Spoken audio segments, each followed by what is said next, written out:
Greetings everyone, Ray Landis here with the third and final edition of this Censtar Relic that I bought from Amazon for about $175. These now are listed at Amazon for $229.99. So my intention of buying this guitar all along was to make something out of it different than I've ever made before. And as you can tell, I've got some design work that's been applied to this guitar, and it's there for a purpose. I have a reason for making this guitar into a themed instrument, and I'll give you a little bit of insight on why I've done this. My family tree goes all the way back to the Mayflower, and I have my 9th great-grandfather.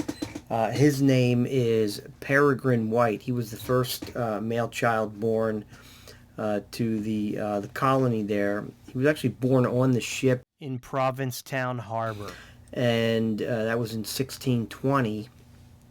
And he was one of the survivors that grew up in the colony, and of course, since he made it, he had offspring, and if you just follow that line down, I am his 9th great-grandson.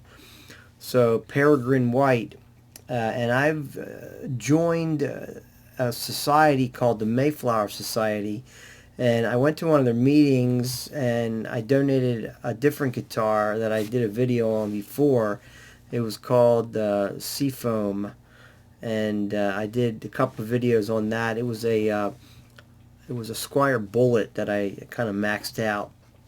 Well, this one I decided to take and turn it into a theme that went along with the Pilgrims and the Mayflower. So I tried my hand at some wood burning, and you can see I've used a stencil there, and you can see the man and the woman pilgrim. He's holding one of those Gunderblast rifles, and she's in a dress with a bonnet on, and then behind them is a stencil of the Mayflower, and I did that with a wood burner. And then I also took the water slide decal paper, and I made a Mayflower decal for the body, and then I took and made a decal for the headstock that says 1620 Plymouth, Massachusetts. And in addition to working this guitar over, I themed it out, you know, as a pilgrim, and I call it the Mayflower. So I changed out the bridge. I had another bridge that was kind of a generic bridge I got from AliExpress, but it had brass compensated saddles. I ended up having to use the same pick guard because it's kind of proprietary. I think I mentioned that in my other video about this guitar. And I used the control plate with the 2 full-size pots that were already there. I switched out the switch. I swapped that out for a nice switch, a nicer switch, and I kept the jack. And the pickups are Fleor. They're Alnico 5, and I got those from Amazon for about $27, and I will put a link in the description for those pickups. And really what I'm looking at here now is a kind of a classically voiced telly style instrument. The neck was in fine shape. It's got the stainless steel ball and frets. It didn't need any fret work.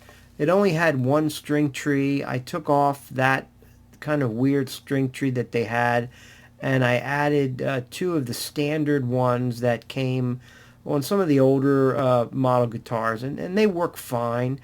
It does have a bone nut, and the stainless steel frets are all in good shape. They don't buzz. There's no high frets or anything. And amazingly, this guitar was really in kind of a good shape, other than the fact that it's kind of weird how it's configured. You can see the control plate is not really straight. It's kind of angled upward in the back.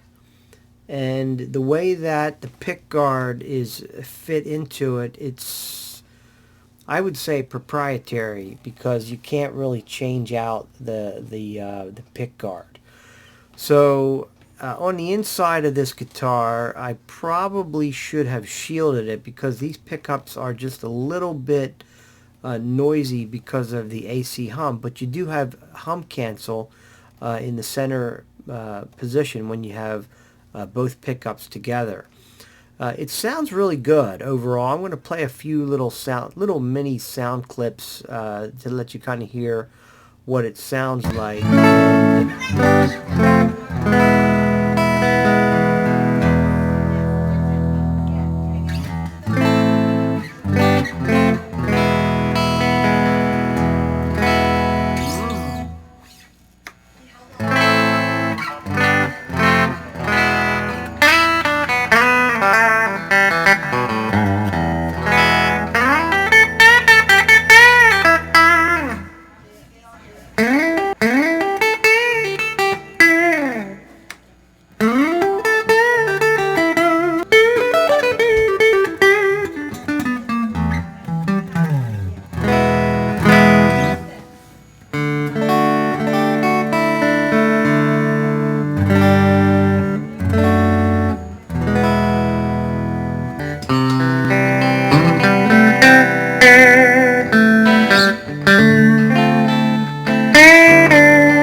Just to let you know that, I don't normally like relics, but lately I've been messing around with them a little bit. And one of the reasons is because I don't have to worry about messing them up too much, because they're already kind of gnarly. The idea of the wood burning came from my wife. She bought me a wood burning kit, which I never used. So this is the very first time I've ever done anything with wood burning, and I thought that was a pretty cool idea. And then after I got everything all set up with the stencil, I coated the body with shellac, and I did a couple coats of shellac right over the wood burning and everything. Put the decal on, put some more shellac, another coat of shellac, and then used gun oil. And the gun oil is quickly really becoming one of my favorite types of finishes, because it's so easy to work with and so forgiving. And I like the way that it looks, because it's kind of shiny, but it also allows the surface of the guitar to kind of show through in such a way that you can feel and experience the texture. So this is my creation. This is going to be donated to the Mayflower Society when I go to their next meeting in October. And I think if they'll let me, I'll probably take my amp with me and a loop pedal, and maybe just kind of play some background music for the group, and then we'll auction this off.